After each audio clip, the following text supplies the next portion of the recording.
What's happening, people, and welcome back to another episode of Off the Top, where I'm literally going off the top of the dome and doing a Warriors versus Dogs preview for this game coming up Saturday night. I know it's been a little while since I've done this, but great to have this time to be able to break it down and what my thoughts are. And guys, if you are here for the first time, please give us a like and a subscribe to Wise Up TV for all your New Zealand Warriors content. We appreciate you. We love you. Okay, let's get straight into this. So, just going quickly back on what the Broncos game and what we are able to do there, I thought we did a great job in terms of um, getting a lineup that I feel is a good lineup moving forward. We understand the injury to Sean, we understand other injuries, but the change to bring Catewell in and to push Barnett into the middle, I think that front six that started the game was really, really solid defensively and in yardage. I thought their carries, even off kickoff, kick returns, you saw AFB hit hard, and you have Mitch Barnett, and then you might have Marata, then you have Walker, and then you get to a kick and you're over the halfway line, or even up to the 40-meter line of the opposition. And it just felt that that performance for me was really solid in all facets of the game. That felt like a dominant performance almost of what last year was like. And I think the guys got everything right in terms of preparation, but also physicality, intent. And I think Mitch Barnett is so important to that and making sure that we maintain that. But now that I think with the addition of Catewell, I think it brings a bit of stability. I feel he's more of a left-sided edge player. I think he's working well over there and working with CHT, and he needs time to develop that partnership. So I would give them as much time as possible.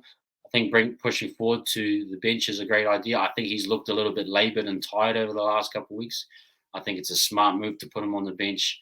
Obviously a long minutes player, but currently based on what's best for the team, I think he's probably best to come off the bench at the moment. And he's good cover. If we do have an injury in the back row, he can fill in at right edge, left edge, or if there's an injury in the middles, we know what he can do as well. So I think that squad was really good, and the platform they were able to set for the likes of Tamaiti, who I thought had probably his best game in a Warriors jersey, to be able to put on that performance, I think bodes well for us moving forward. Now, coming into the game against the Bulldogs, this is a battle of two teams who have are based on similar principles. Obviously, two coaches, Ciraldo and Webster, who've come from the Cleary family, tree, and learned from under his tutelage, and tried to apply those principles at their various clubs. We can look back on it and say Ciraldo signed with the Bulldogs and Webby with the Warriors, and they had almost polar opposite experiences last year in terms of the us. We made it to the preliminary final. They were almost down the bottom feed as the Bulldogs. Now that's almost reversed, where Webby's having a difficult year. Ciraldo is having a really solid year, and the systems and structures and culture that he's tried to build over the last 2 years is starting to pay dividends. With the inclusion of obviously Gus School being, a marketing genius in terms of being able to get transfers, signings. I mean, he's probably done more movement than most clubs have in the past 2 years in the transfer market. So I've got to give credit to their club setup. Gus have done a great job with the works like Ciraldo, and they're in a good spot right now, sitting fifth. So this is a big matchup for us in terms of, we're kind of trying to find some consistency. We're trying to see, we have these great performances where we beat the Cowboys one week. Then we go on a 2-game losing streak. We beat the Broncos handsomely, even though it was Broncos B. You still at NRL level, you still got to put a job on teams and put them into place. Can we build off that performance? Now let's just get into the finer details of of each team. The Bulldogs, for me, they're very built on their defensive systems. They're what I call bend but don't break. So yes, they have high what's it called, broken tackles. So people break tackles on them, but they don't let in tries. They don't let in, so you might get some little half breaks on them or line breaks on them, but they'll close it down and shut it down, and you still won't get points on them. So they've got a really good job of managing other teams, keeping the points tally low. They don't leak a lot of points, and so they believe and trust in their defense. And they don't have the greatest attack by any means, but they do enough to get the job done. And they're patient in what they do. Even on a goal line, if they get repeat sets from the other team, they'll patiently work through their processes until they get a well-worked try. So I think fundamentally the way Ciraldo's built them, I understand that Ciraldo at the Panthers was really the defensive genius or strategist, and Webby I think was more the attacking mind. So it's great to see kind of a yin and yang. But I know that both teams are trying to be built off defensive resilience. But at this stage, the Dogs have proven to be better at that this year. It's going to be a big challenge in terms of a style or game that's going to be grinded out. They'll be patient. They'll wait for their moments. Can we be as patient? We've seen it ourselves over this year that we've struggled with certain errors at times. We have mental lapses during parts of games. We concede penalties, sin bins. We've seen it all in terms of our guys winning. We get into a tough moment or a tough grind. Some of our guys or a team as a whole collapses mentally. So that's a big question to be asked is when things aren't going right, how resilient can we be? The Bulldogs have shown that they can be a little bit more resilient, I feel, trusting in them. We haven't seemed to had that thus far this year, although that Broncos performance gives me confidence that we can carry on. But I think it's just a really good battle of style. Almost like it's like a start, Ken versus Ryu. I've mentioned that before, like the same kind of play set, game model, work out a yardage, get to a kick, defend really well. So I feel as though this game will be kind of a grinded out style game, and it'll come down to certain elements. But let's get into the back five. I think they've got a really good back five. Connor Tracy at the back is solid. For me, Bronson Sherry, their centre on the left side, he's a very damaging runner and loves to get on the outside. Expect RTS and Dallin to have a big night, making some important defensive reads. On the opposite side, you've got a great mind of a centre who thinks through the game, who knows what to do at certain times. And Crichton, obviously one of the best centres in the game for what he's able to do. Defensively, he understands reads. He'll make you gamble. You'll get an intercept pass, and he's a big moment player. When they need a play defensively, Crichton will be there. That's why I'm quite concerned at times that he might pop up in a big moment defensively that stops us from scoring a try that needs to go ahead and win the game. So watch out for Crichton, no doubt. Perez has been really solid as well. Good out of yardage. So it's a big battle for the likes of Montoya.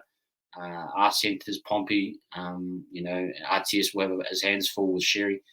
And it's to see, for me, it's for the back five, is to see who will obviously win the yardage battle. I think we will do quite well in that part of the field. But it's also to see who will make the least amount of errors. We've been targeted off of bombs lately, cross-field bombs. We've dropped a few. We've had a few of those errors. I'm sure Burton will be looking at that and knowing that we can target us in the air. So for me, it's the team that can make the least amount of errors, in terms of defensive reads, when to jam, when not to, all of those things. Which back five can be the most effective, I think will go a long way in determining who will win the game. Then you go into the halves. For me, Burton, that kicking game of his, it kind of resets anything that doesn't go right for them. It's the cleanser, or if it resets your set so that you can get back into your defensive shape. Even if you say don't get out of the 30 or 40, he's able to go straight back and just kick a long kick, and it lands, so high, it hangs in the air, and it gets on the 10, and then before you know it, you're defending a set on the 20. When really that should be, if it was a poor kicker, you'd probably be starting your sets on the 30 or the 40 for the Warriors. So he does so much to neutralize anything that goes wrong for them out of yardage. And he's starting to play both sides of the ruck now. They're kind of adapting their system a bit more.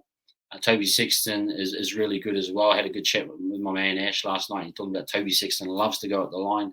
So a lot of moving parts. I think they're starting to find their rhythm, a little more trying to expand their attack in different ways. So, but Burton is that nullifier with that kick in the long kicking game. And for me, for Tamaiti and CHT, it will be about who has the better kicking game, who can control the position, the field position part of the game. If Burton can win that battle, they'll back their defense to be able to try and control us, bend but don't break. So for me, it's going to be a really important game for the halves. Who can make the most important decisions at the right times? Who can be patient enough to not force the pass or force the kick, to do it at the right times? For me, Tamaiti showed me a lot of things, how he built his game against the Broncos. He did a couple things that really showed that he's got a really good mind and will pull the trigger at the right times for certain things. So I think if he builds his game right and he does it right, and if we win that position and we're smart with our position, that we should be able to get over the line. But Burton's been doing really, really well. Now on the forwards for them, the likes of Max King, they're hard workers, they're toilers. They're up and down, straight up and down type props. They'll work hard. Um, Again, they will bend but don't break. They'll defend well. They'll do everything they possibly can. For me, though, our forwards of AFB and Barney, they're just a cut above. They're quality above them. But that's not to say that they'll be more dominant than them. It's just to say that in terms of our class on the field, we should have more opportunities to hopefully score, but more opportunities to be dominant. And I, for me, would expect AFB and Barney to be physical with them, to really lay a platform to see, hey, we're the alphas here, we're in control. And I think that's important, is to control the game, build dominance, to lay the platform for the likes of Tamati and CHT. And then the back row, Kikau, that is the great battle for Marata. Marata versus Kikau is going to be huge. Physicality-wise, both can be as damaging as each other. Kikau is rounding out a little bit. I know he's been up and down since being at the Bulldogs, but I would expect a big game from him. And if the opportunity is there, no doubt he will target the likes of Tamaide, the likes of RTS. All of those guys are going to be on your toes with Kikau. But Marata, I think, should go well as well. He's been damaging, and Marata's been so physical lately that I think he's going to go great as well. On the other side, Catewell and I think it's James Salmon, I think they kind of neutralise each other, both kind of working type back rowers. So for me, it's just whoever can stay consistent on that side. And then the locks, I know they've got a young lock, I'm not sure his name, but he's a good player. Beware of him. He's got blonde hair. He'll be quite good.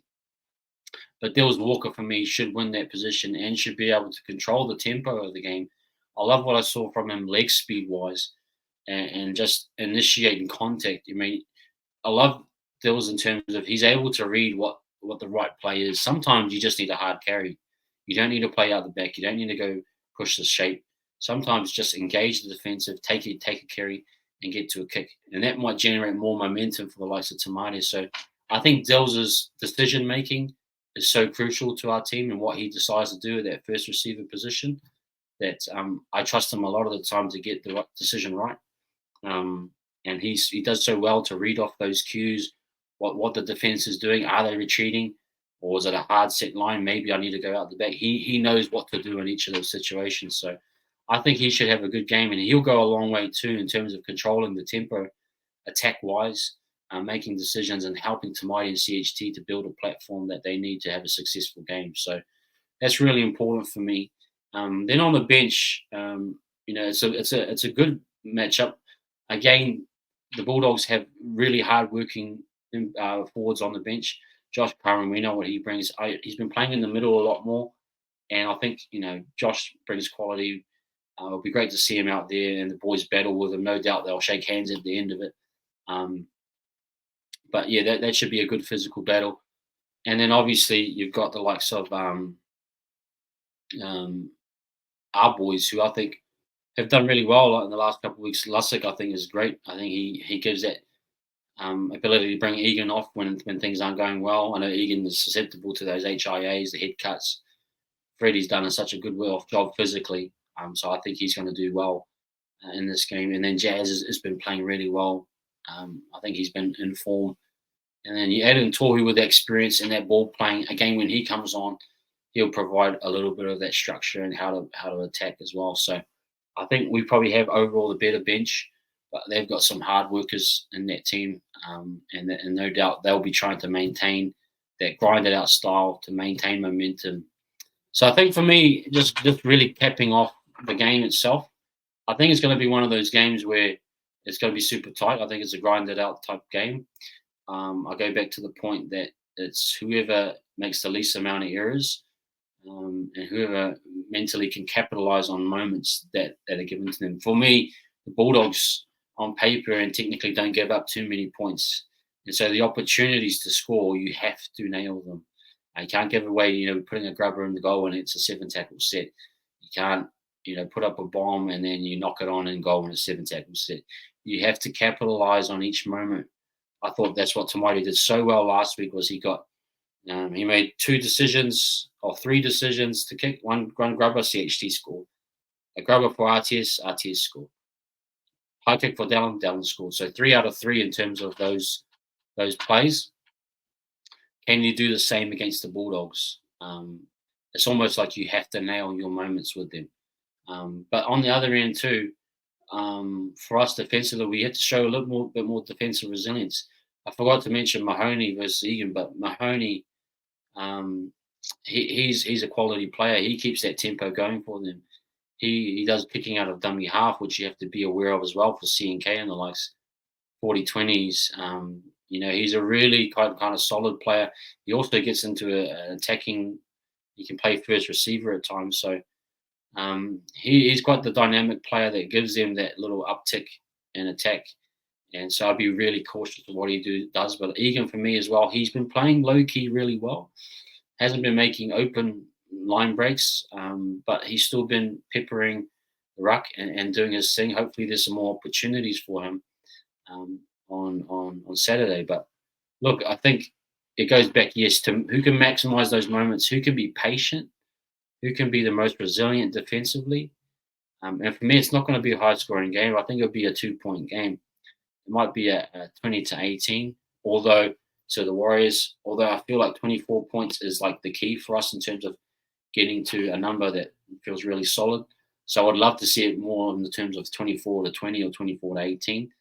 But I can also see the home team getting home. Let's be realistic.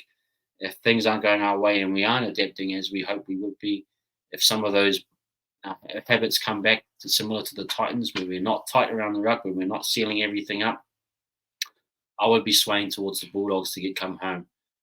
But either way, I think it's a close game. I think both teams, talent-wise, are kind of neutralise each other. I would just expect us. I feel we just have a little bit more class in our forwards and just a little bit more class on the field to get us over the line. So that's what I'm expecting, guys. 20-18. Would love it to be probably around 24-18.